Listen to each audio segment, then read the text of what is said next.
Good evening, everyone. Welcome to the Black Table. We're just clowning right now, but I see our guest has just come in. So before we bring him up, I do want to read his intro. I mean, he's welcome to come up, but I have got to read this intro. There is so much. I actually read it it came directly from his website, and I read it before coming in here, and I was just really, really impressed. So without further ado, tonight's guest is LaMarcus Collins, and Collins began his career after graduating from Alfred State College in Alfred, New York, with an associate's degree in business administration in 2006. Now, he then transferred to Wesley College in Dover, Delaware, earning a bachelor's in business management. So he went back to school in 2009.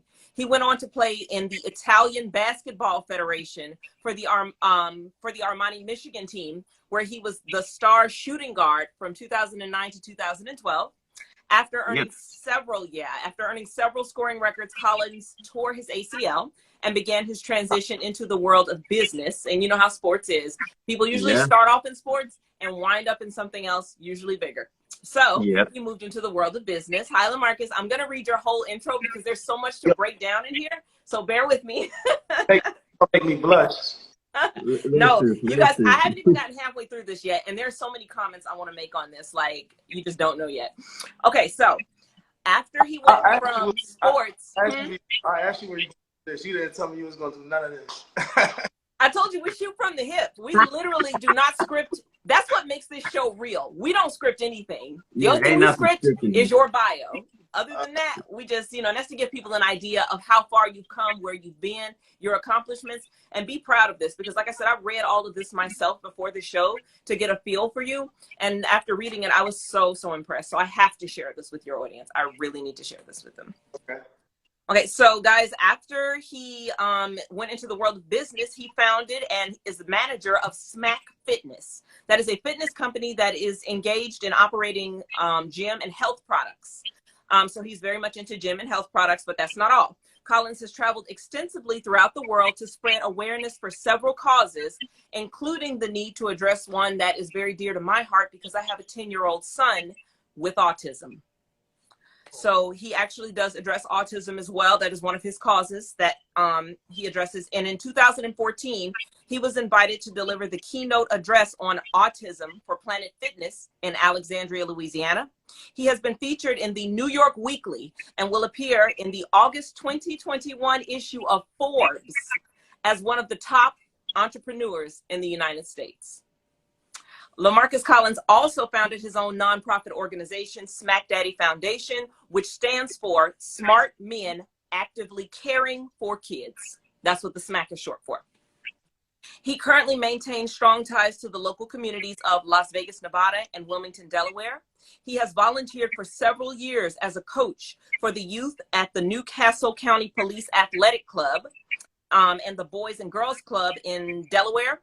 And Collins has a 12-year-old daughter named, is it Navia or Navia Collins? Navia Collins, who is in gymnastics and takes swimming lessons in her spare time. So he is a doting father. He is also an independently published author with 2 ebooks on Amazon, guys, Johnny B. Bad and Johnny B. Bad 2. And you can find all of this and more on his website of www.thisislamarcuscollins.com. We will pin that at some point so you guys can go check that out. But thank you so much for joining us tonight, LaMarcus. Like I said, I wanted to read all of that because you are such an accomplished individual. I know you are very humble and a bit of maybe an introvert spirit. But, there's nothing wrong with celebrating you for your accomplishments because that's not bragging. That's just telling the truth. So thank you so much for joining us here at the Black Table. I know people are coming and going. This is going to be recorded, guys. Remember, it's going to be posted on officialjsimmons.com. It'll be posted on YouTube, and it'll likely be posted on Instagram as well for you guys to review for anybody that's in here and out, because I know our signals go up and down. But hopefully it will hold up tonight. So, LaMarcus, about your foundation. Well, first, thank you so much again for joining us. I know I do a lot of talking. This is just how I am when it comes to... But like I said, I was just so taken aback. Like when I saw the thing about the autism, that immediately hit home with me because I have an autistic son. So yeah, what made you get into all of that? Like, I know with the basketball and everything, like, how did you start? Like, your whole career and everything that you've done, what inspired you to do all of this? Well, basketball initially, of course, like since I was a little kid, I just always wanted to play, professional basketball. I grew up in a single parent home with my mom and my two sisters. So I always was just like, I'm gonna take care of them, So I'm like, that was the way. And yeah, I kind of did it, a little bit. I did play semi-pro. I didn't make it to the NBA. First, like you said, I had that injury with my ACL and my meniscus. Once that happened, I just didn't want to have to go to work. I never really worked for somebody. So it was like me going from, making money playing basketball to like having to go work for somebody. So I wasn't feeling that. So through the process of me trying to get back to playing basketball, like, having and working out and stuff like that, I never really worked out and stuff like that until I got the injury and I was trying to, get back. So I started working out, I had the surgery and rehabbing and stuff like that. Yeah. I kind of got back, but then I kind of like tweaked it again, which I had to go through rehab again. And then, so I tried to get back again, and then I kind of tweaked it again. And then I was just like, I was just going through the process because both times I tweaked, I didn't have to get the surgery again, but my doctor was saying I could have to get surgery again. Yeah. Through that process, like I said, I got into fitness. And with the money I had saved up, pretty much, I started my company. Prior to that, I was working out and training at at Planet Fitness in Louisiana. And when I was training and working out there and stuff like that, I met the manager there. She was from Boston. Long story short, I'm a Patriots fan, whatever. So that's how we connected. And she knew that I was going to start my own company. She asked me that I want to do something. I didn't know anything about autism. She just invited me kind of like because I was a minority in the town. But throughout the process, I had to read up on it and learn about it, and I was trying to be a part of that and speak at that. So yeah, that's how I started everything. And right now, like I said, that's where I'm at now. I own one fitness center. I'm in the process of the second one. My long-term goal with the gyms is to open up 5 because I want to become a franchise. Once I open 5, I can become a franchise. Okay. And then once I be the first minority with a chain of gyms. All the gyms like Planet Fitness. So where are your first 2 right now? Give them the locations again. One is in Wilmington, Delaware, which is my hometown is Newcastle, Delaware, which is like 20 minutes from Wilmington. And my second one is going to be in Las Vegas, Nevada. The third one is going to be in Los Angeles. The fourth one is going to be in Atlanta. And the fifth one is going to be in Florida. Okay, see, your placement alone is extremely smart because Los Angeles, Atlanta, first of all, we know Atlanta is like the black business capital of the United States. Exactly. Los Angeles, everybody moves to Los Angeles. So you're going to get a lot of business just by strategically placing your businesses in and around the United States. And, and I'm serious, guys, because most of the time when I see businesses open, I'm not going to say like, what races of businesses I see opening, but I see them dotted in one area. And I'm like, that's nowhere near me. I could go to literally I could go to one of your places because I'm close enough to literally either drive or maybe an hour flight if I just wanted to go see. And that's what's good about spacing it out across the United States. So I'm sure me and Jay and everybody here are rooting for you. Guys, please make sure you follow him as well and show support. Because those are places, like you said, up and coming. Like Atlanta is like the Black Hollywood. LA is already what it is. Las Vegas is a tourist town. My hometown, I had to start there. And then, of course, Florida, Miami is another tourist town. Very much so. It's different from every other gym. It's kind of like the barbershop for gyms. So what my concept is with that is all my trainers bring in the clients. I don't have membership. I don't have a membership fee. I basically charge my trainers to rent the facility out, and they bring in their clients. That's a smart way to do it. So that so I don't have to deal with a lot of overhead or interaction with people. And this has been like that since 2018. I was already like this pre-COVID. Which kind of like catapulted me a lot too and gave me a lot of leverage because when COVID came, my trainers, they got 24/7 access because they have a key fob to enter and out the building. Yeah, I was going to say, so that gives them the option to come and go as they please. And you've got actual, I forget the word for it, but when they're trained to do what they do, they're professionals, you know, for lack of a better word. So they're basically paying to rent out the space, but you've got all these professionals in one area that can bring their clients. And that is different from most gyms, because most gyms, like you said, you pay for a membership 6 months, a year at a time. Most of us are not going to get up and use it. We waste money that way. But with a trainer, your trainer is going to be like, where are you? You know, you're supposed to be here for 2. Let's go. Let's go. Let's go. They're going to make people move. My trainers get exposure because a lot of my trainers came from other facilities. One of my trainers actually used to be the general manager of LA Fitness, and he left to be a part of my situation. And that's because, again, you know, when you're tied to like those companies, you have to work for them. You're an employee of LA Fitness, so you have to work. With the freedom that what Smack Fitness does is that I have people that they're their own brand, you know, so they're still able to be their brand. They don't got to come in there and wear Smack Fitness clothing. You know, they don't got to do that. They can come in there and still be themselves. They don't lose themselves and their business goals and their ideals just because they become a part of yours, which is usually what happens. You get swallowed up by the bigger fish when you join those other gyms and those other, and gyms are not the only businesses that do that to you. You have to be careful. And we have this discussion a lot, Jay and I.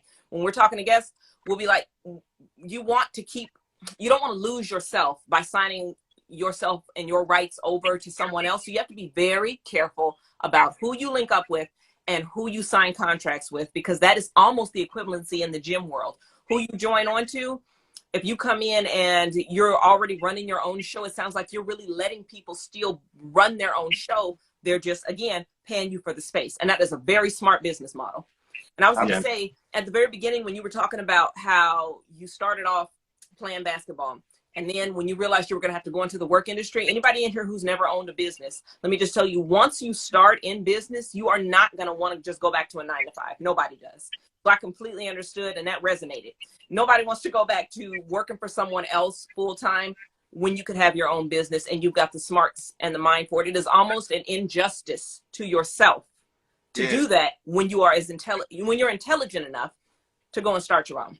And you did that, and I read a book like yesterday, and it was a crazy stat that I didn't even know. It was like, I'm trying to see if I can remember off the top of my head. I want to say like 96% of businesses like don't make it past 5 years, and then something like only 4% make it past 10. It's like 10 years.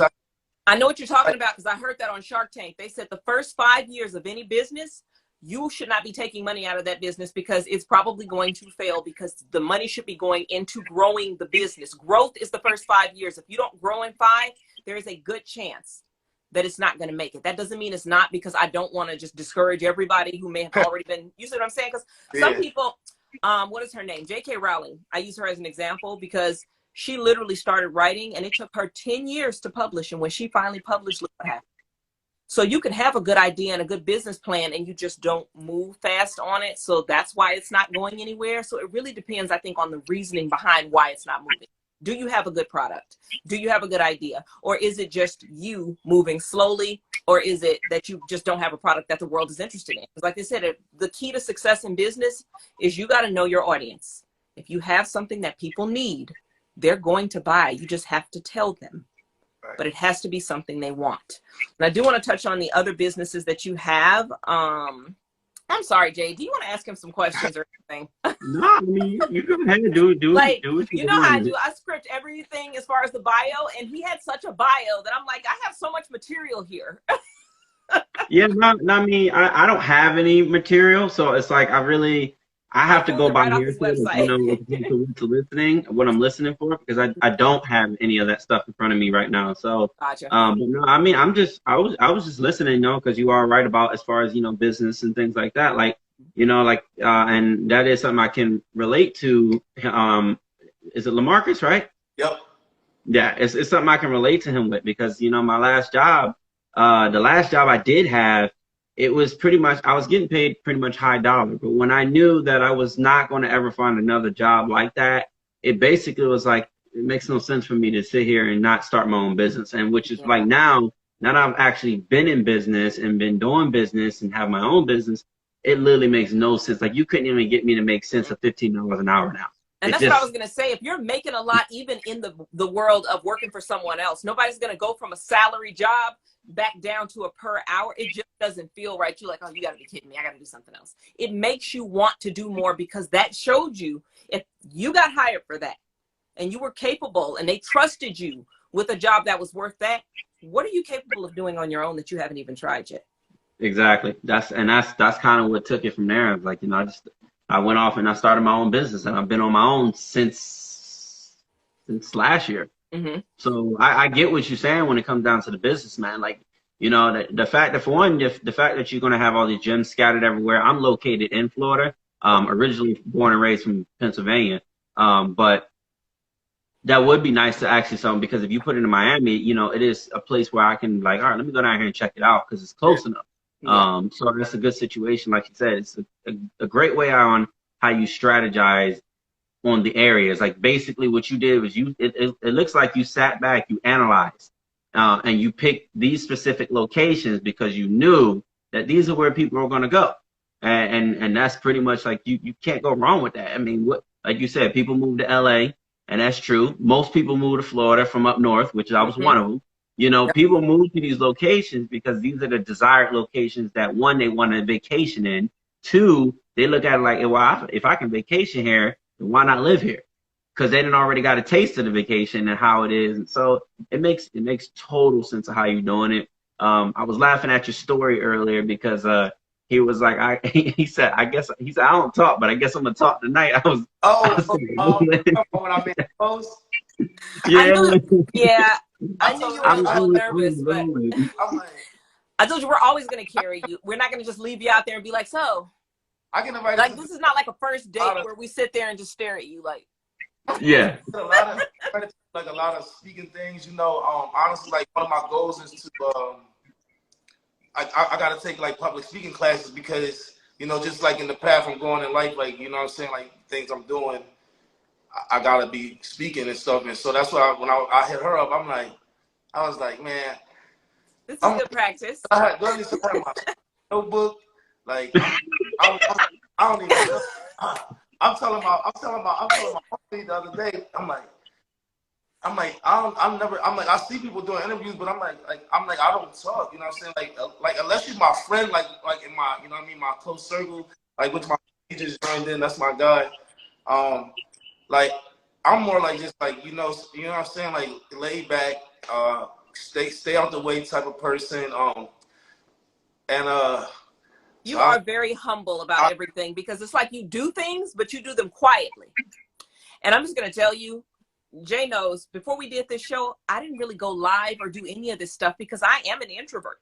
I stay at home, but this was good practice for me and it opened me up. So I'm telling you, this environment, when you're comfortable in your own home and you're just, on the internet, that's a good way for you to start practicing, even if you're not taking the public speaking classes, because I've never had a public speaking class in my life, ever.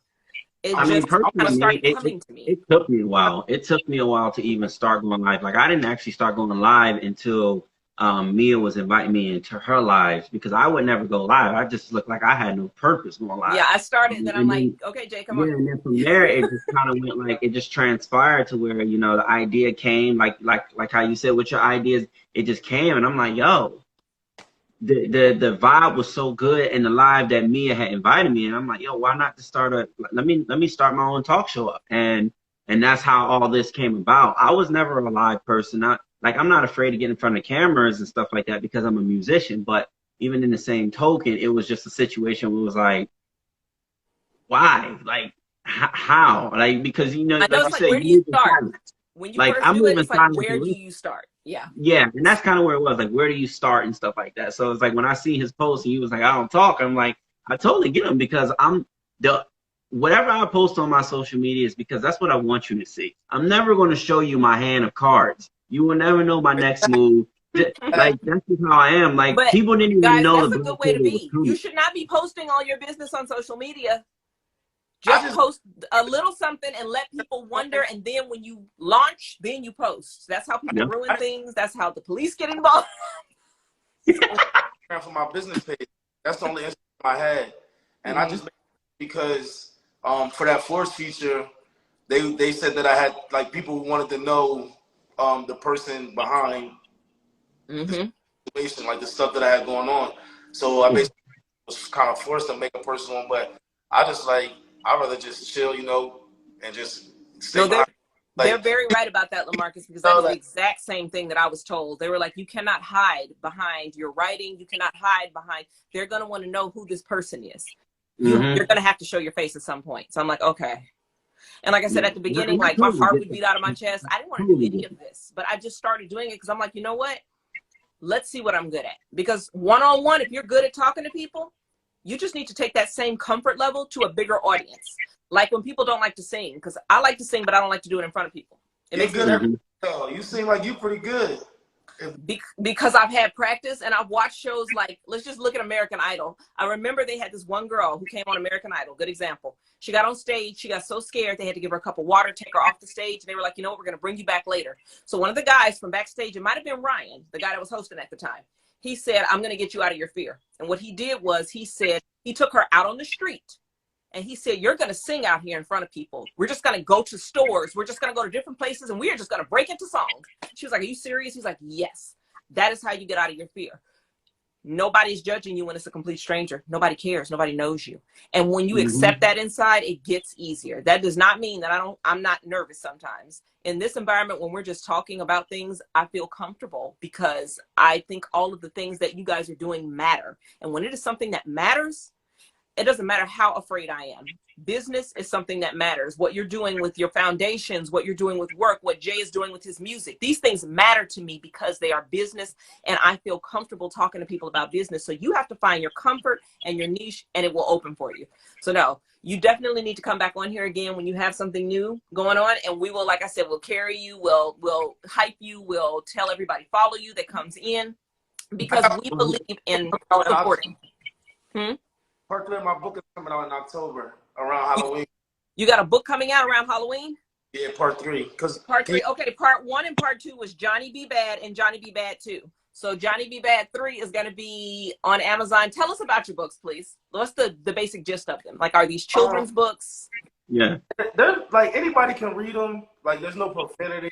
You know, like I said, I have a 12-year-old daughter, so yeah, kind of like things I do these days and stuff. I try to like you know, make sure that she can be able to have a say so in it or be in it or read it or do something in it. So yeah. But it's just basically about like online dating, kind of like just which is very popular in today's world. Yes, it is. You know what I mean? And that's all it is. They're short reads. They're just like quick reads. It was a hobby. I'm not an author like probably like how you are. It's not like a passion for me. It's just something that I do in my spare time. And I mean, it started that way for a lot of us, whether it's writing music, whether it's writing books, anything. You just kind of start it and be like, okay, maybe I can do something with this. So it's a good way to start. And if you're getting good reception, then you may be better at it than you think. Money off of it, you know, it's on Amazon. I'm selling it for like $20 a book. But see, that's the thing again. Like, it's just with me being the owner of the gym and the other things I got my hands in right now. Yeah. I'm kind of like I'm in the process of expanding. You know, like just getting more people on my team and things of that nature. One of my guys, he's right there. He just tapped in. He's the barber. He's about to be on my team. Well, he already is on my team. That's my bro. So like just adding people to the team just to help me because I'm so used to doing everything for the last like 3 years. Yeah. Traveling back and forth, going to all these places, having to like scope out property in Atlanta. Like me and him just went to Atlanta, just looking at building stuff like that. So once I get a team around me, I think. Well, I know that it's gonna take off because I already got everything like down. I already got like the legwork. It's all there. It's just absolutely. I was going to say it's hard to do everything by yourself. I know that as a single mom who's trying to launch businesses and deal with all of this other stuff, it is very difficult. You have to have some people behind you, even people that believe in you from the get-go before money is involved or anything. Sometimes you just need somebody to support your ideas and help you make it. Because I've always said to people, when you get in a circle, if it's a decent human being, if it's a good person, because everybody's not, we know that, that's just the world we live in.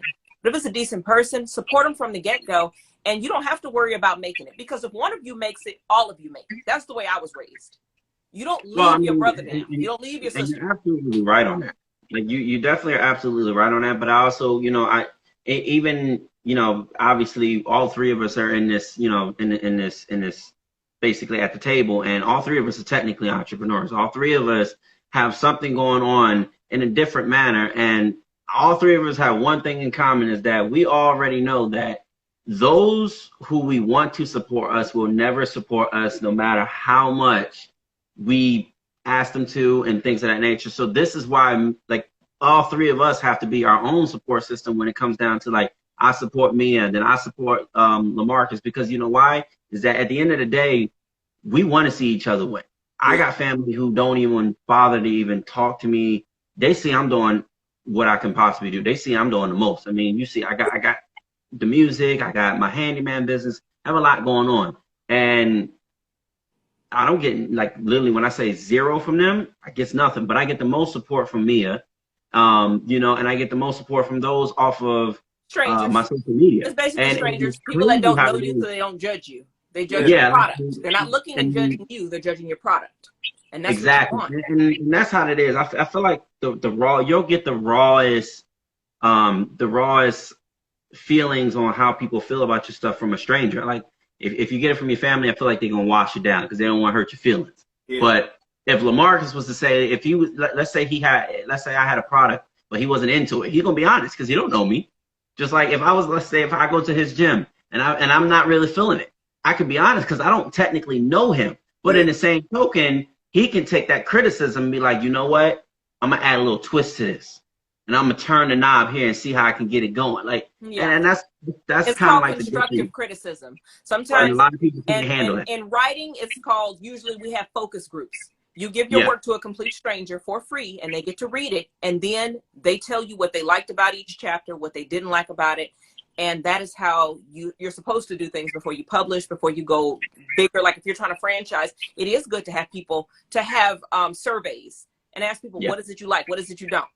Because some people might say, we need music in here. If you see what I'm saying? Little things like that. Just little things make people want to be a part of something. And in the comments, Scarface said earlier, I'm just reading through them, vacation, retirement, and or other opportunities. I believe he was referring to you opening your business around the country in the different areas you were referring to, like Florida.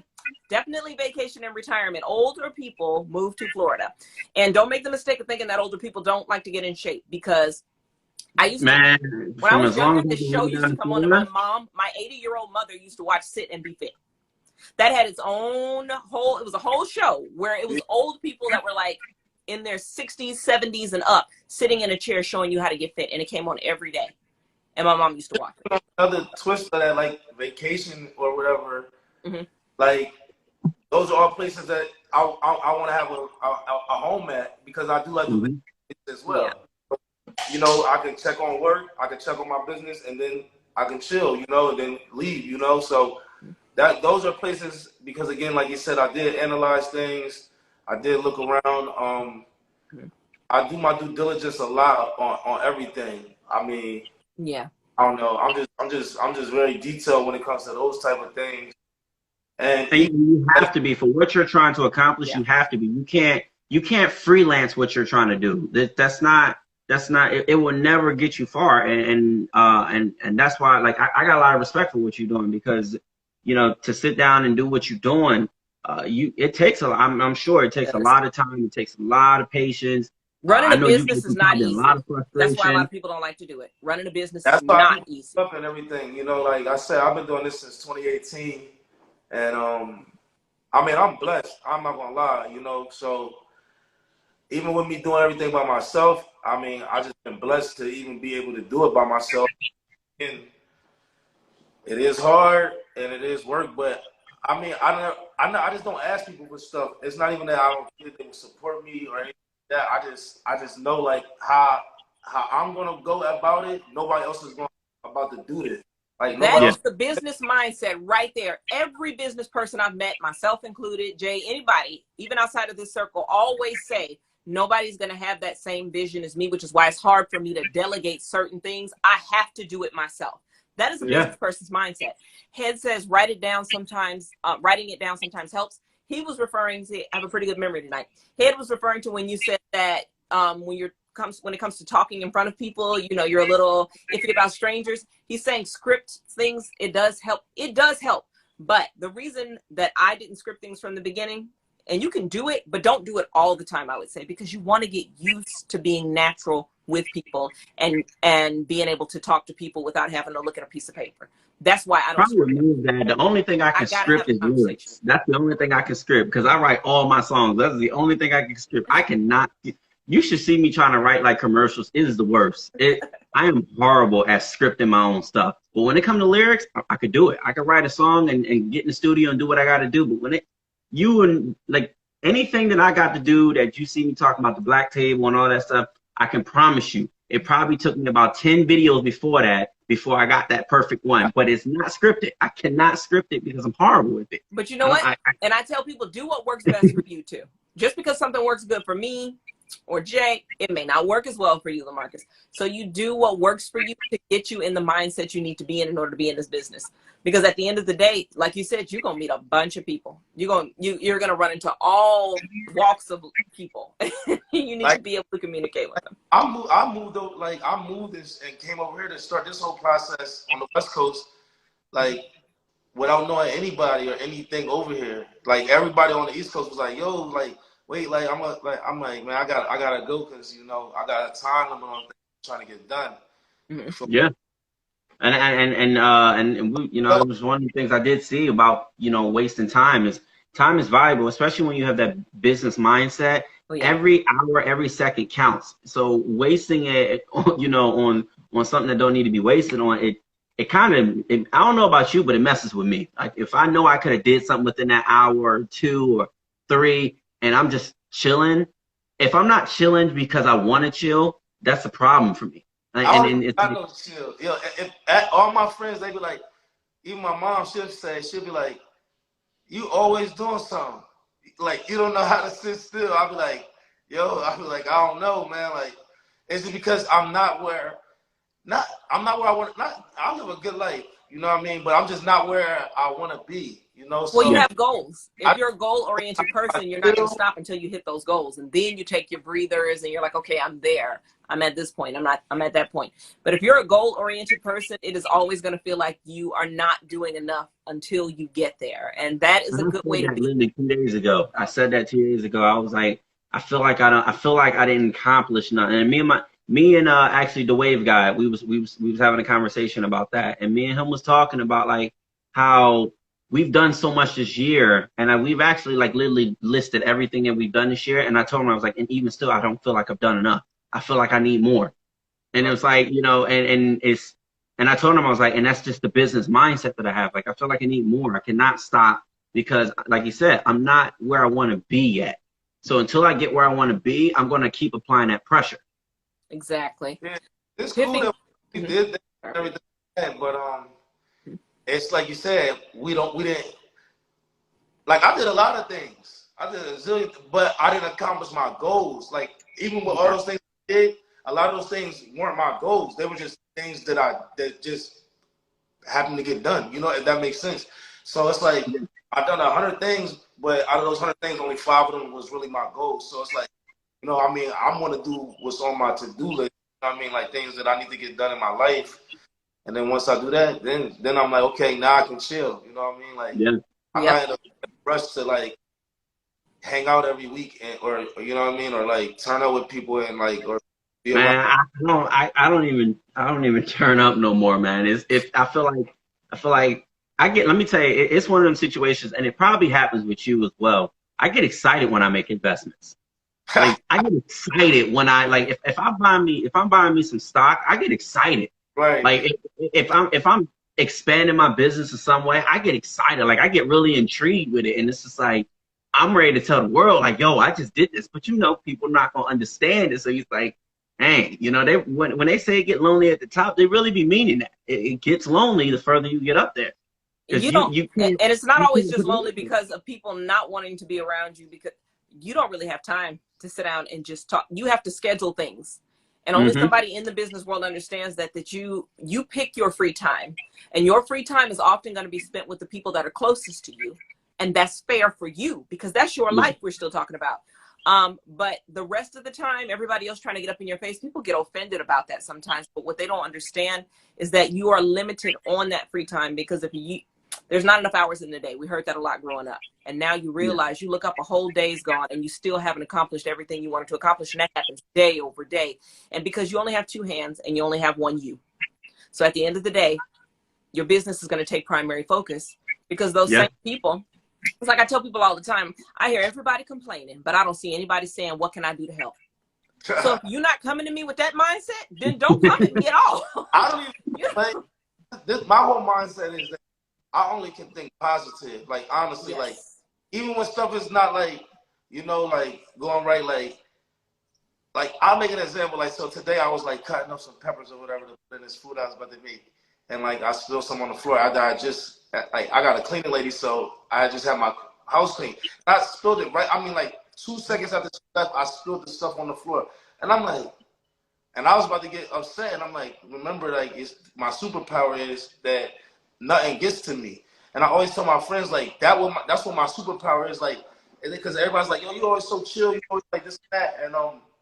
And I'm like, yeah, because I just don't let nothing bother me. Like, even with all the stuff going on, not that I don't see it. Not that I don't see racism. It's not that I don't see cops killing people. It's not that I don't see Breonna Taylor, all these situations and stuff going on, or COVID, whatever. It's that I'm just not about to acknowledge it how y'all acknowledging it. You feel me? Like, I walk with God, and that's what I do. Like, you know what I'm saying? Like, God that's the only person I can, like, so I got to keep going. And that's it. Walking around screaming and acting a fool about something is not going to fix it. Like, that's not the way to fix it. All that negativity I'm cool on that. Like, I'll be like, yo, I'm good on that. I don't like when people come to me like, oh, look, I'm good on that. Like, nobody does. That's why nobody comes to me and talks to me about nobody.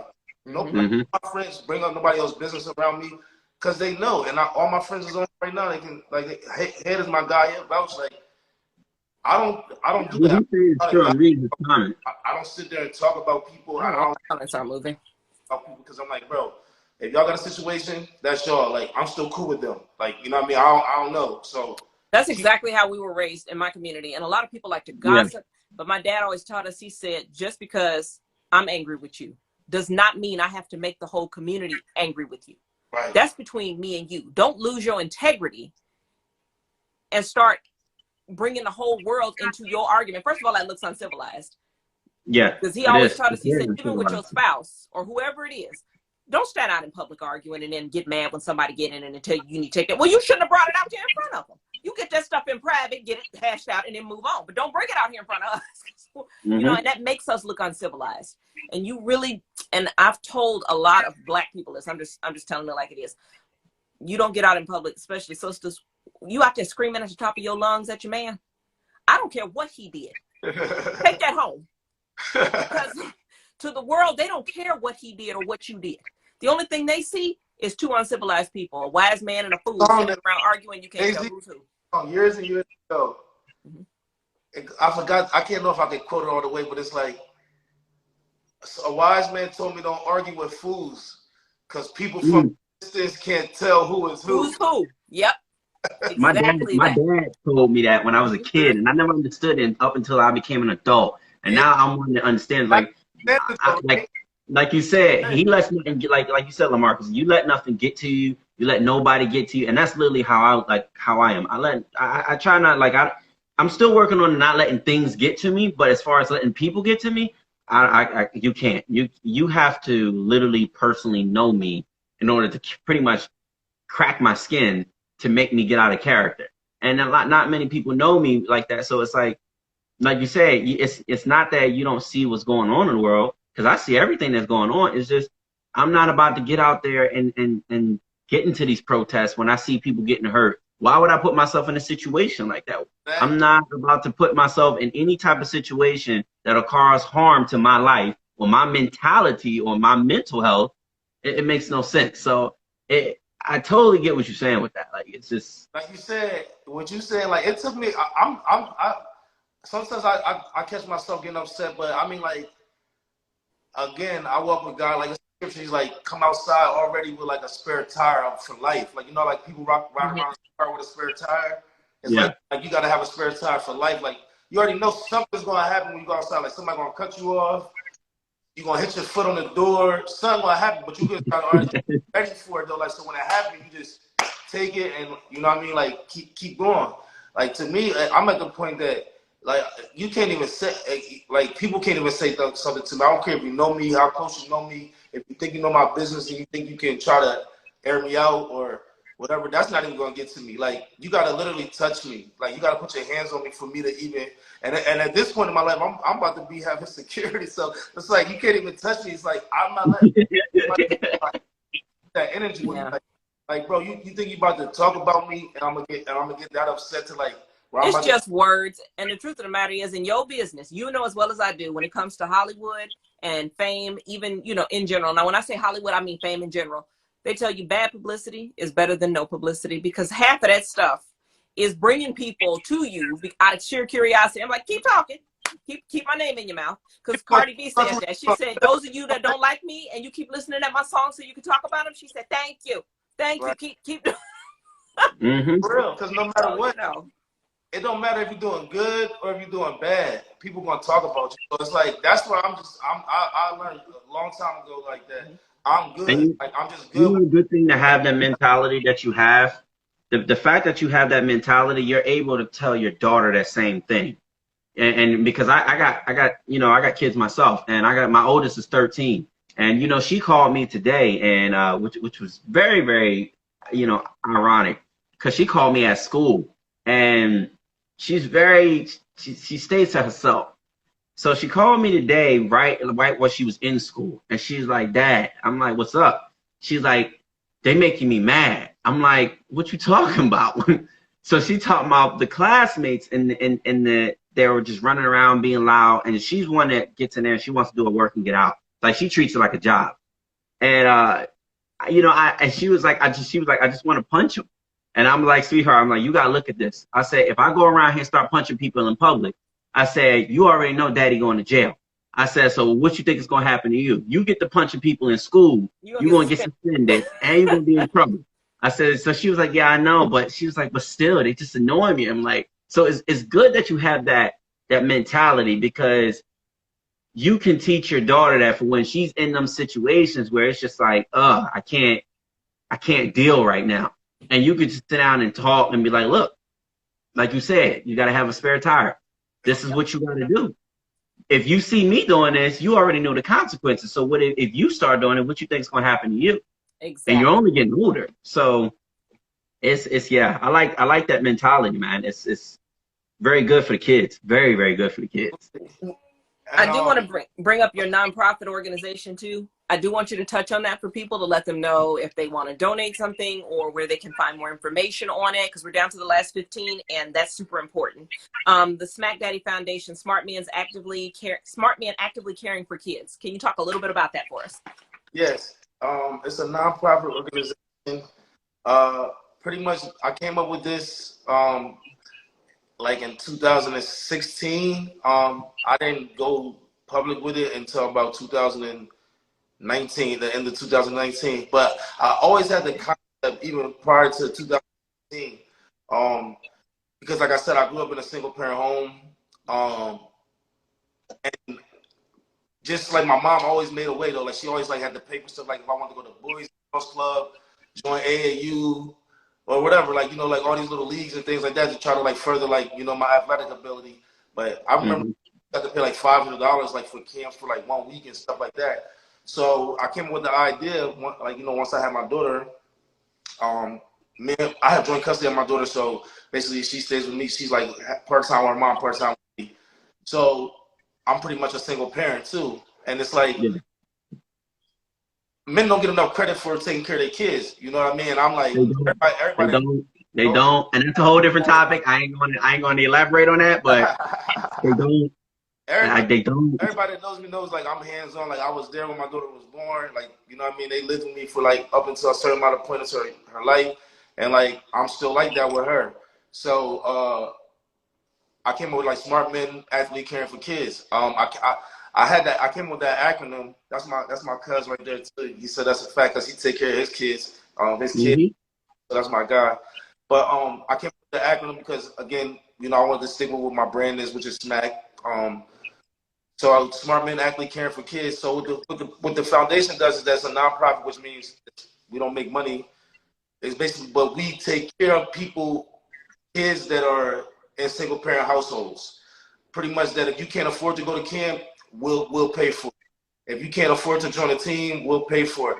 But outside of that, the difference is what we're going to be doing is that we're going to be offering the kids the opportunity to learn about economics, learn about stocks, learn about investing, learn about things that, you know, I didn't get to learn about when I was in school. Because like I said, when I was in high school, I went to a Votech school, and I co-op half the time, like the last 2 years of my school. So I was making money in school when people wasn't making money. I was making like money like grown people, you know what I mean? And I could have been investing like when I was in high school in like 2004. If I would have been investing in like in Google or Apple and all that stuff back then, I would be out of here right now. So that's the thing. What we're trying to do with my foundation, not only give people the place to come, like I said, it's like a Boys and Girls Club. We have the gym. We're gonna have all those little games, you know, rooms for kids to play and stuff like that. But what we're gonna separate with is by teaching these kids and stuff like things that they're not gonna learn in school, because the high school curriculum is not changing. You know what I'm saying? So they don't teach us anything about business. They don't teach us about nothing. But I got any that are in the school. That are in the school system that know that it's not changing, that are already a part of and so that's what we're gonna do with the kids, and that's gonna be based in my hometown in Delaware. But eventually I want to go globally, and I mean the mission of that, I have a Instagram page for it. It's called Smack Daddy Foundation. And if you in the bio it says to impact 100 million lives worldwide, because I have ties all like. Even in Dominican Republic, I have people over there. When we go there, like we go and turn up, but I also go over there and I take clothes to them. And I got people, some of my friends on there that been on trips with me where I take clothes with me, like designer clothes, and get that stuff to them, like little kids that don't have clothes and all that. I don't go out there and just play around and party. I go to places to where it's like, you know what I mean, you ain't supposed to go. You know, and I go out there by myself. And, yeah, those are some of the best businesses, like Bombas. Every pair that you buy, they donate a pair. Things like that. Love business. I'm working on a subscription box right now to where, like, when people subscribe, they'll get a box. They'll get a box donated to, like, you know, to a dress. Like, in the box, I have a bunch of different little things inside of the subscription box. I'm still tweaking on how I'm trying to do that. I'm trying to get like an export contract right now. Yeah. Export. But I like that idea. I like how you.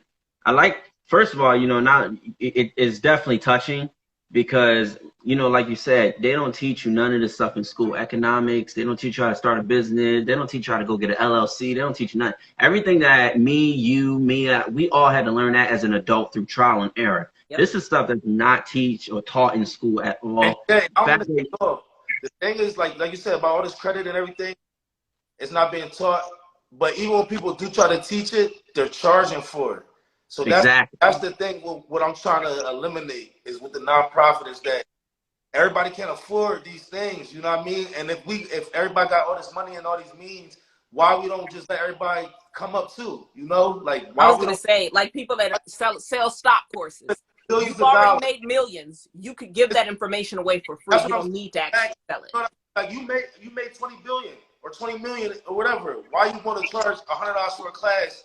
Just understand how to do it. If that's his niche. You know what I'm saying? Like, so that's what I'm trying to, that's the gap I'm working on right there with it. It's not just about trying to get the knowledge to them. I'm trying to give it to them. Literally, like, I'm not do it for $1. Like, you know what I'm saying? Like, I'm going to make money. I'm going to make my money. And that's how I've always been like that, because I always know at the end of the day, I'm going to get mine. So, yeah. Money, you know, I always look at it. Money is just a plus to whatever we're doing right now. I mean, everything that we are doing, it's a plus. How many people in the world? About, what, 5 billion, they say? A few billion. Billion. I lost count. Okay, so if it's 5 billion people in the world, you know it's one person that got $5 billion. Even with the law that they just did with that CARES Act, they just made a law and passed out 26 trillion. They could have and they only send out like $200 checks to everybody or whatever the thing was. Yeah. They could have gave everybody in the world $1 million, and Still had plenty. That bill would have been less than what they passed that bill for. See, they think that people are still ignorant. This generation is not ignorant. We know that $10 trillion is not a lot of money for the government. We are vaguely aware that that's a drop in the bucket. That's like us spending $10. We used to know that. They throw those big numbers out there, and we like, oh my gosh, we're spending that much money. That's not a lot of money for a government. Not at all. Or every month.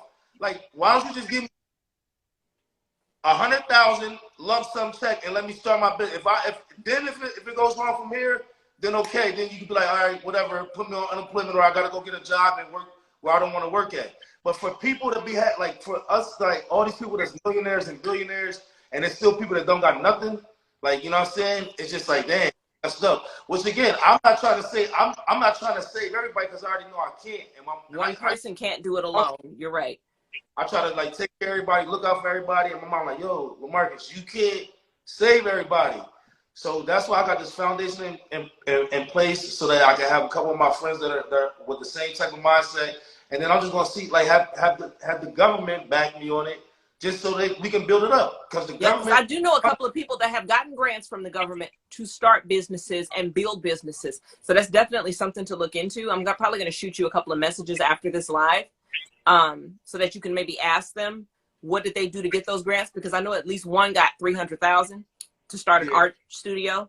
And you know, it's not easy because it's a lot of paperwork, but if you are determined, there is, as they say, free money out there as long as you use it for what you said you wanted to use it for. Yeah, you have to use it. A lot of people don't want to use it for what they want to use it for. So it's like, you know, like the fact that he has his nonprofit organization that he's working on, whatever, it is definitely a good thing, because that is a gap that nobody's talking about. You know, everybody got all these nonprofit, I'm going to say quote unquote nonprofit organizations. Yeah. But you never really hear people talk about where's the money going. They always just tell you what is for the cause. But it's like, where's it going? You know, are these kids getting these clothes, or are these kids, you know, like you said, are they going to camp? Because I know when I was growing up, you know what I'm saying, I didn't have designer stuff. You know, my parents barely could put me in a camp. Like, I didn't grow up in money. So I'm now 30 and I'm now learning about money. I'm now 30 learning about, you know, investing in the stocks and, you know, cryptocurrency and learning about business. This is stuff now I'm learning at 30 years old, you know. And so the fact that you got that nonprofit organization to be able to teach kids that now, man, if I knew what I knew now and I could take that back to the 18-year-old me, like you said, I'd be set. Yep. And Jay, the comments are not scrolling for me, so you check them in case I missed anybody, because they're not moving. Smarter. The black people are getting smarter, you know what I mean? And like back in the day, like I said, that's why it's like, okay, I don't fault my mom for not teaching me stuff. You know, I don't fault my mom for not knowing stuff, because she didn't have a phone. You know what I mean? She didn't have the internet. Like, so she pull up stuff. But for me to have the knowledge that I know and stuff that I know and access to stuff that I got access to, and I don't show my daughter or my friends or my family, like let alone just try to show the world. I put my people's on too. So that's like, I'm learning stuff, but it's like, oh nah. When my daughter went on homeschool, I'm like, Mom, it's like, yeah, it's cool for you to read a Harry Potter book and all that, because like, you know, like they had a schedule that they still follow even though it was home. But instead of her, I'm letting her read that. I'm making her read like books that I was reading, like dummies investment books or something. Investments for dummies and that kind of thing. Yeah. I'm like, yo, for your little 15-minute break, read this, because kids is smart. My daughter gets straight A's. I was smart when I was a kid, and I learned a lot when I was younger, easier than I did when I got older. So I'm teaching her so she can tell me stuff too. Not just, LaMarcus, this generation. I'm telling you, nothing on this generation, because I'm telling you, even my autistic son. I love the comments. iPad and found apps to teach himself to write in Japanese. He started out in Chinese. I was like, no. Choose Japanese. It's simpler, because I know some Japanese. But I'm like, I'm not even telling them to do that. I'm here minding my own business. He's talking, look, Mom, I wrote konnichiwa. I'm like, see, exactly. Like even that, like kids, like my kids. When I was trying to go to school, I was just thinking like, I'm gonna go to school, like, you know, here or there, like, you know, around in the States, or I'm gonna go to school in New York. My daughter is like, I want to go, you know, to school in Paris. Like she's dreaming of these things, you know what I'm saying? Like as a kid, I never thought of, I didn't even know nothing outside of my state. You know? Yeah. Yeah, So, we want them to dream bigger, because people that don't generally leave, and I know some people because I'm in the South that have never been half an hour past their home. I really, you know, when you live in an area where you really be kind of ashamed to tell people you're there, because every time I tell people where I'm from, and I'm telling you, I get this a lot. You need to move. You ain't got no business down there, and like, I know, okay, I know. Comments are going off the chain. I love the comments. You know, it's so much. I'm gonna try to touch on everybody. The Wave guy said it's 21 and we not arguing with nobody that we not making no money with. That is true. I'm not arguing with. If you can't make no money, I can't argue with you. I look at you like you're not in the same tax bracket as me, so I'm not about to argue with you. It's just the comments is like, I'm talking hearts, real talk, the truth. Yes, sir. Good convo. Totally agree. Wonderful chat. They should be teaching kids also about credit. That is true, because I didn't learn about credit until I destroyed my credit. And that's when I started learning about credit. Then they should be teaching that. Anita, she threw the emojis in there. Like the comments. Yeah, guys, I was not ignoring you. I can't see you. I'm so glad he's going through it, because I can't see anybody. Anna Marie, she said it's an amazing thing that you're trying to do, which it is. It really is. Carlos said absolutely spot on. Had 365 said all of them rich people want to take care of their foreign countries instead of taking care of their home. That is true. Anna Marie said it's a balance that they need to keep. Not everyone is supposed to be wealthy, of course. Kiss My Pretty, she said put that energy into the kids. Oh yeah, that's guaranteed. You got to put the energy into the kids, because that's the next generation. Yep. She said we can't. She also said we can't feel a way that they couldn't teach us, but we know a way. I'm sorry, they don't leave much area where you can read these chats. They never do. I can't feel a way for what they couldn't teach, but we know too much. But we know too much now. Yeah, sorry. Yeah, the chat is just like, it's crazy. That's why I said mine stopped completely about 20 minutes ago. And I'm like, I know people are probably saying something. So, but yeah, the next generation coming along should not have to keep cleaning up our messes. Because one thing, like, I forget that 18-year-old girl's name. She just turned 18. And she's not from over here, but she was talking about the environment and the greenhouse effect and all the things we're doing to destroy our own world. And she's like, if you would just make little changes. And I'm like, this is a shame that an 18-year-old has to tell 40 and 50 and 60-year-olds stand up in the muds in Congress to make changes that they know would be better. The man who invented a car that could run on water, they killed him. They found him dead. You know, they killed him. The man who, Tesla's model for electricity that didn't need wires, and that you literally could just hold a bulb in your hand and it would light up. They got rid of that because they couldn't make money off of it if you could extract electricity from the air. Everything is about money in this world, but yet most of the world, like they said, the top 1% makes 20% of all the money that is used in the United States. And that just doesn't make any sense. You got people living on the street right now. Because I just posted about that when you said it earlier, LaMarcus. I found a post from Tupac. I read that. I didn't read that. I actually watched that before I got into this live. I actually watched a couple of videos before I got into this live. So, and it's very, you know, everything he's saying is true. That post that you put me in your story, that is true. And, you know, I try not to, me being a man, I try not to get emotional about that stuff because it angers me. It does anger me, man. And because you see this and you see what's going on and a lot of things, and there's no way your elders should be sleeping on the street. I'm just going to tell it like it is. I don't care if you took your money and built dorms for them. All these rich people, there is no way that your elders should be sleeping on the street. So, you know, but that is what it is. And there's a lot of things that aren't going to change unless we change them. So, but yeah, I know we're at the top of the hour. So I know we need to wrap up because LaMarcus, you gave us an hour of your night. Thank you so much. And was there anything else you wanted to address before we wrap up for the night, or anything you wanted to say to the audience? Nope. If we hit on everything then, all right. Well, again, guys, go to thisislamarcuscollins.com. Check out his website and his products. Your products are listed on the site, correct? Yes. Okay. Also on Amazon, you can purchase his books, Johnny B. Bad and Johnny B. Bad 2. Part 3 is coming out around Halloween. Halloween, I think. Yeah. So guys, catch up on part 1 and 2. Please support this man. He is an amazing entrepreneur. He has, I'm sure, a lot of knowledge that he could share with you. We are so thankful that he was able to come on today, and we hope to have him back again soon with updates as to what's going on in his life. LaMarcus, feel free to reach out to me or Jay at any point if you want to come back on, or if you just want to talk about business, chop it up. We are here for that. We are all down for that. So yeah, I definitely have no problem with that at all, man. I look forward to seeing this nonprofit organization. Because that is a huge gap that nobody talks about, that nobody's even doing. So the fact that you're trying to fill that void there, that's a dope situation. And I definitely look forward to even getting information about that. So that way I can spread it amongst my audience and stuff that I do on a daily basis or whatever the case may be. So I look forward to that. For those of y'all guys, make sure you go follow LaMarcus. He's definitely good man. Go follow my co-host Mia. She's also a great individual, Arthur, everything. So make sure you go follow her. Thank y'all having me on here. You are so welcome. We were glad to have you. I have no problem. For those of y'all who want to rewatch the live, you can definitely rewatch it. It's definitely going to be saved. Say that again? You're in Florida? Yeah, I live in Florida. I'm going to pull up. Where you at, Mia? Look. We just had this conversation. I'm pulling up. Okay, I'm gonna tell you, LaMarcus, I am in the cricket letter state. Oh, okay. Okay, so I'm pulling up to visit both of y'all one day. Don't worry.